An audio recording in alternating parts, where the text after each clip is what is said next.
Coucou, j'espère que vous allez bien. On se retrouve pour une vidéo qui ne devait pas sortir maintenant, mais je suis malade. Et en fait, la vidéo qui devait sortir, enfin que je devais filmer maintenant, c'était le point sur mes sagas en cours. Et comme il y en a beaucoup, ça promet d'être une vidéo extrêmement longue, fastidieuse pour moi à tourner. Et ça aurait été encore plus fastidieux pour moi et du coup pour vous. Donc on va aller sur un thème un peu plus léger, comme vous l'avez pu le voir, on va dire. Ça peut sembler ne pas léger, mais ça l'est. C'est mon rapport que j'ai avec les livres en anglais, parce que vous le savez forcément si vous suivez un petit peu la chaîne, je lis de temps en temps des livres en anglais. Ça m'arrive encore bien et j'en ai quelques-uns dans ma palle. Et je dois dire que j'aime de plus en plus. D'ailleurs, toute ma petite palle est là. Youps, avec les petits Harry Potter ici, mais ça, c'est ce que j'ai déjà lu. Donc, je suis pas là pour vous donner des conseils, je suis pas assez douée en anglais que pour vous faire des conseils sur la lecture en anglais, d'autant que personnellement j'ai démarré un peu random. Je ne me souviens plus de comment je me suis procuré mon premier livre en anglais, tout ce que je sais c'est qu'il s'agissait de Autobiography de Christina Loren, qui est d'ailleurs publié chez Hugo Roman il me semble, en français. Et je ne sais plus comment je me souviens vraiment plus de comment je me le suis procuré. Mais voilà, j'avais commencé à lire un petit peu comme ça, et j'ai pas tout compris, j'avoue. Il y a des trucs, en plus j'étais perturbée parce que c'était les Amish, et il y avait les Mormons et les Amish qui se... voilà, dans ma tête. Mais ça, c'était un anglais relativement simple dans le sens où c'était contemporain, mais contemporain adolescent, avec des notions qui sont assez facile à comprendre. Enfin, je veux dire, on ne parlait pas de mathématiques ni d'économie, etc. Voilà, c'était les questionnements d'un adolescent. Et encore questionnement vite fait, puisque ici on a Tanner qui lui est officiellement bisexuel. Enfin, je veux dire, c'est assumé, sa famille le sait. Voilà. Donc il va tomber amoureux d'un mormon. Et voilà, ça ensuit un peu tous les questionnements du coup dus à cette relation. Voilà. Donc j'avais bien aimé, j'ai du coup un petit sentiment particulier envers ce premier livre anglophone. Et j'avais plutôt, ça m'avait plutôt rendu confiante par rapport à la lecture en anglais. Donc voilà. Je pense que c'était encore assez facile. L'écriture était fort aérée, donc à mon avis, même pour ceux qui l'ont lu en français, ça a dû être easy peasy, j'ai envie de dire, donc voilà. Ensuite, je me suis pas arrêtée là, et là j'avais acheté des livres un peu en occasion, une fois quand j'avais été dans un autre pays, mais je ne sais plus où. Et j'avais acheté Beauty Sleep de Catherine Evans, qui est un livre de science-fiction. Pourquoi et j'avais encore une fois assez bien compris de tutti quanti là-dedans, enfin tout ce qui se passe un petit peu, tous les tenants et les aboutissants. En plus, j'adore la couverture, je sais pas, je la trouve trop chouette. Juste un peu dommage.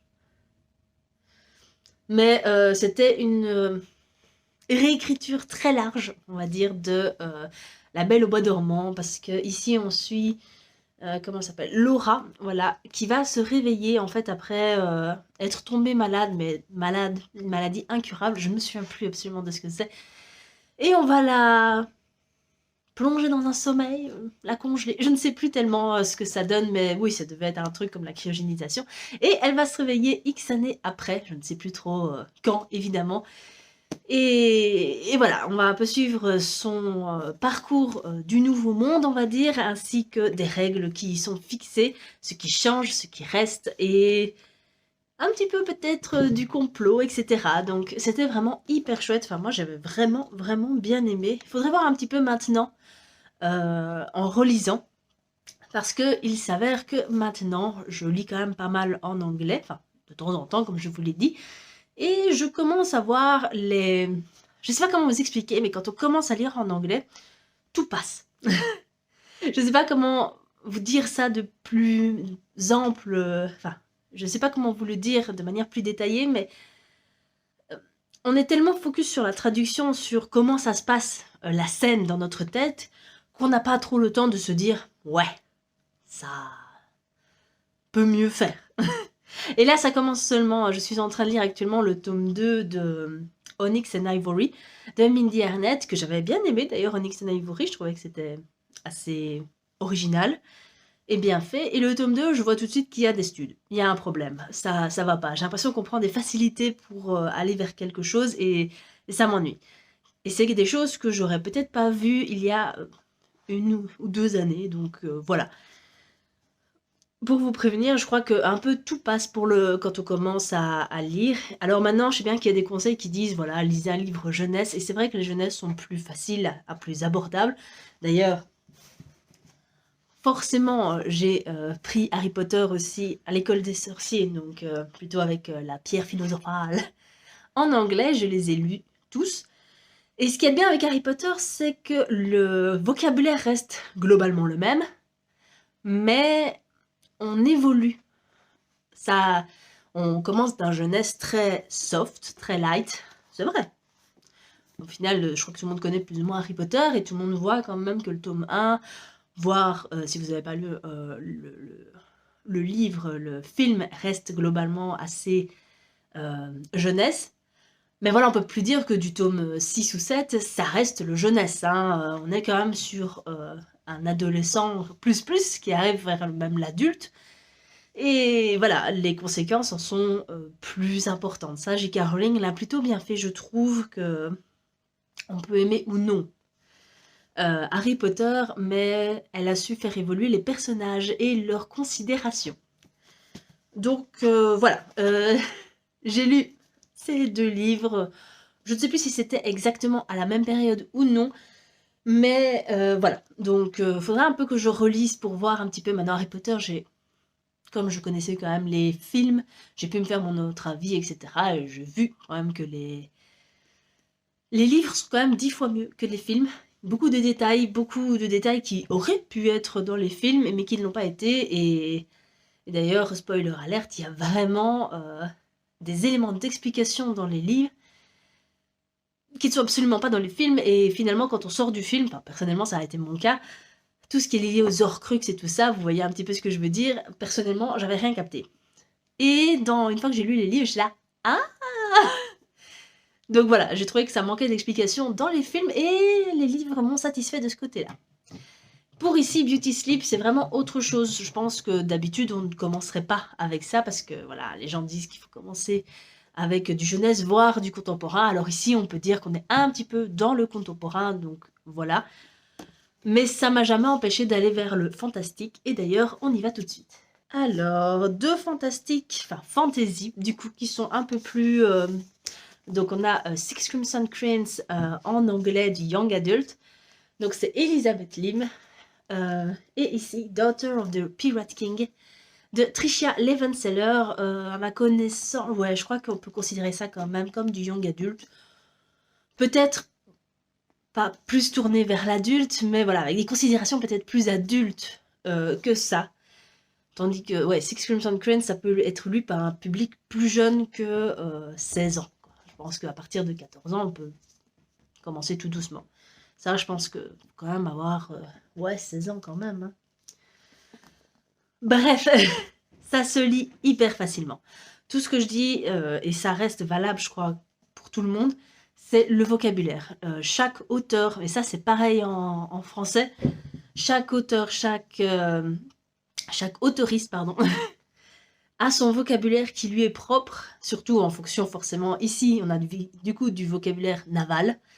Voilà, c'est la petite difficulté en plus dans ce livre, mais encore une fois, ça se lit hyper facilement et n'importe qui, je pense, peut essayer de le lire si tant est qu'il est prêt à parfois couper un petit peu sa lecture pendant les 50 premières pages pour se faire à l'idée du vocabulaire. Sinon, c'est écrit très très soft, c'est écrit assez grand, comme vous pouvez le voir, ça se bouffe comme jaja. Et celui-ci, c'est du vocabulaire, tout ce qui est fantasy, forcément, mais fantasy royale asiatique, voilà, avec tout ce qui est empereur. Voilà, les Six Crimson Cranes, parfois il y a du vocabulaire d'oiseau, forcément. Du vocabulaire féodal. Mais ça reste très facile une fois qu'on a commencé à bien se mettre dans l'ambiance, à appréhender la plume de l'auteur, à appréhender son vocabulaire. Après, ça roule tout seul et on se rend plus compte qu'on est en train de lire en anglais. Et ça passe vraiment crème. Donc voilà, pour moi, c'est ça. C'est vraiment le temps de s'habituer au vocabulaire de la personne. Et du coup, après, je me suis dit, allons vers l'adulte. Et là, j'ai lu Fourth Wing. Alors pour moi, Fourth Wing, c'est de l'adulte. C'est pas du young adulte, pas du tout. Je suis désolée, mais non. C'est clairement de l'adulte. Alors oui, les personnages sont jeunes et encore, je trouve qu'ils ont quand même ils sont adultes du coup. Ils sont adultes et vu tout ce qui se passe dedans et les scènes de sexe, autant le dire, bah voilà, c'est de l'adulte, c'est tout, c'est comme ça. Alors celui-là, ça a été le livre où j'ai eu le plus difficile, pas à me mettre dedans, mais enfin quand même, ça a commencé à comprendre et tout ça parce que c'était de l'adulte et on le sentait, c'était plus fourni au niveau de la politique, au niveau du monde. On se rend compte qu'il y a des guerres, qu'il y a l'académie avec toutes les règles qu'il y a des sections, enfin toutes les sections qu'ils ont en tant que militaires. Et donc c'est plus compliqué, mais une fois que je me suis habituée, là il m'a fallu quasiment 100 pages, mais après les 100 pages ça a été tout seul. J'ai envie de dire, le temps que l'action véritable commence, là c'était parti, mon kiki, et je l'ai bouffé au point que c'est devenu un coup de cœur intersidéral, au point auquel maintenant, ah, ça fait combien de temps? Ça fait quoi, 2 mois? Je ne pense qu'à ça, je ne pense qu'à la suite que je me suis pas encore procurée, à la suite que je n'ai pas, que je n'arrive pas à me procurer, et voilà.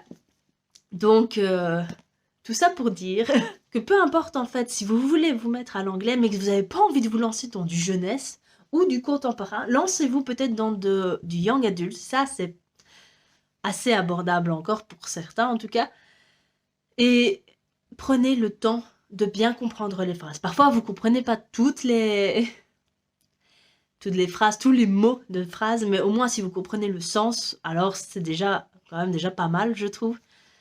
Donc voilà. Je suis vraiment contente de m'être lancée dedans et d'ailleurs de continuer parce que certains livres ne sont pas traduits en français. Certaines sagas n'ont pas leur suite en français, ça vous le savez je suppose. Par exemple, Une Bresse sous la cendre, la suite n'est pas sortie. Le dernier tome, pourquoi? Et ben du coup je me les ferai en anglais, c'est tout, c'est comme ça, je l'ai décidé. Et je sais que je pourrais me le faire parce que même s'il me faut le temps, j'y arriverai, c'est tout. Donc voilà, pour ça je suis assez contente de ce que j'ai fait et je pense que tout le monde peut y arriver. Maintenant c'est vrai que si vous avez zéro connaissance en anglais c'est plus difficile, même si franchement je pense que dans le monde dans lequel on vit, à passer à côté de l'anglais c'est un peu difficile. Notez bien toutes les chansons qui y sont en anglais par exemple. Essayez parfois, si vous comprenez pas, peut-être de savoir un petit peu ce qu'ils disent, les petits cocos, qui nous chantent des choses. On croit parfois que c'est hyper sympathique comme chanson et on se rend compte après que c'est méga dépressif. Mais on a ça un peu en français également, donc il faut se dire que pour les anglophones, nous comprendre, c'est extrêmement difficile. Donc voilà, je sais pas trop si cette vidéo est intéressante ou non. J'ai voulu vous présenter un petit peu mon rapport simplement avec les livres anglophones. Ça veut pas dire lisez en anglais, c'est absolument vital, c'est pas vrai. On a beaucoup de chouettes livres en français, évidemment. Beaucoup aussi sont traduits. Mais voilà, moi j'avais très envie de m'y mettre et je suis vraiment très contente là-dessus. Et voilà, même si j'ai donné quelques conseils, c'est pas vraiment mon but ici dans cette vidéo parce que, encore une fois, je ne suis pas aussi calée que par exemple Nina ou Librement Addict qui lisent quasiment que en anglais maintenant, je pense.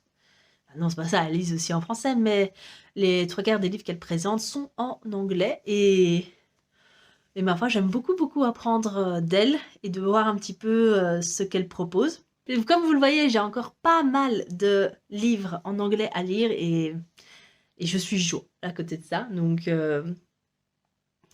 voilà, je vais arrêter la vidéo maintenant. J'espère qu'elle vous a plu, que ça vous a inspiré. Si vous lisez en anglais, n'hésitez pas à me le dire. Après tout, on peut toujours s'entraider et vous se passer les bons tips. Si vous avez un bon livre à lire en anglais, n'hésitez pas à me le dire, genre votre dernier coup de cœur anglophone. Allez-y. Ah, maintenant, je vais arrêter, la vidéo est terminée parce que Mon nez n'en peut plus et j'ai du mal à respirer, donc je crois que c'est bien suffisant. J'espère quand même que la vidéo vous a plu. N'hésitez pas à mettre un petit j'aime, commenter comme je vous l'ai déjà dit. Et en attendant, on se fait un